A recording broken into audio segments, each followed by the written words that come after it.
ನಮಸ್ಕಾರ ಆತ್ಮೀರೆ. ಯಾವಾಗೂ ನಾವು ಚಿತ್ರ ತೆಗಿಬೇಕಾದ್ರೆ ರೆಫರೆನ್ಸ್ ಒಂದು ಯಾವುದು ಚಿತ್ರ ನೋಡಿ ಬರಿತೀವಿ, ಹೌದಲ್ವಾ? ಮತ್ತು ಯಾವಾಗ ನಾವು ಲೈವ್ ಡ್ರಾ ಮಾಡ್ತೀವಿ, ಯಾವುದು ಚಿತ್ರ ನಾವು ಯಾವುದೋ ಒಂದು ಸೀನ್ ಇದೆ ಅದನ್ನು ನೋಡಿ ನಾವು ಮಾಡ್ತೀವಿ, ಅದನ್ನು ನಾವು ಲೈವ್ ಡ್ರಾಯಿಂಗ್ ಅಂತೀವಿ. ಅದೇ ಇದರಲ್ಲಿ ಡಿಫ್ರೆನ್ಸ್ ಏನಿದೆ ಅಂದರೆ 2D ಮತ್ತು 3D. ಅದು ಹೇಗೆ?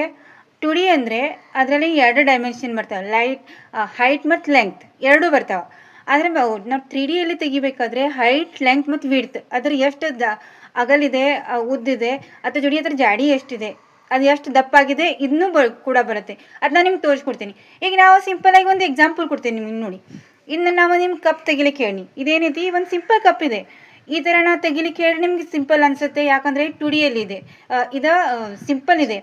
ಆದರೆ ನಾವು ಯಾವಾಗೂ ಈ ಥರ ತೆಗಿಲಿಕ್ಕೆ ಹೇಳಿದ್ರೆ ನಿಮ್ಗೆ ಪ್ರಪೋರ್ಷನ್ ಅದರಿಂದ ತುಂಬ ಕಷ್ಟ ಅನಿಸುತ್ತೆ. ಈ 3Dಯಲ್ಲಿ ಆದರೆ ಆ್ಯಂಗಲ್ಸ್ ಚೇಂಜ್ ಆದರೆ ಇದು ತುಂಬ ಕಷ್ಟ ಅನಿಸುತ್ತೆ, ಹೌದಲ್ವಾ? ಈ ಥರ ತೆಗಿಲಿಕ್ಕೆ ಹೇಳ್ರಿ, ಈ ಥರ ಇದು ಬೇರೆ ಬೇರೆ ಶೇಪ್ ತೆಗೆದ್ರೆ ಇದು ತುಂಬ ಕಷ್ಟ ಆಗುತ್ತೆ. ಆದರೆ ನಾವು ಸಿಂಪಲಾಗಿ ತೆಗೆದ್ರೆ ಕೆಪ್ ಅಂದರೆ ಯಾವ ಚಿಕ್ಕ ಮಕ್ಕಳಾದ್ರೂ ತೆಗಿಬೋದು.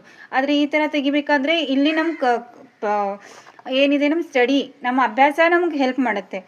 ಇದೊಂದು 2Dಯಲ್ಲಿದೆ. ಇದೊಂದು ಈಗ ನಿಮ್ಗೆ ಸಿಂಪಲಾಗಿ ಹೇಳಿದ್ರೆ 2 ಡೈಮೆನ್ಷನ್ ಇದೆ.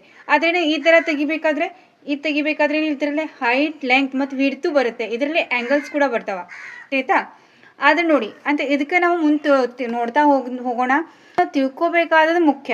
ಅದನ್ನು ತಿಳ್ಕೊಂಡ ಮ್ಯಾಗ ನಾವು ತೆಗಿಬೋದು. ಆದರೆ ತಿಳಿಯೋದೇ ತೆಗಿಲಿಕ್ಕೆ ಹೋದರೆ ನಮ್ಗೆ ತುಂಬ ಕಷ್ಟ ಅನಿಸುತ್ತೆ. ಅದಕ್ಕೆ ನಾನು ಹೇಳ್ತಾ ಇದ್ದೀನಿ, ಮುಂದೆ ನಾವು ಪ್ರಾಕ್ಟೀಸ್ ಮಾಡ್ತಾ ಹೋಗೋಣ. Stay connected. ಬಾಯ್.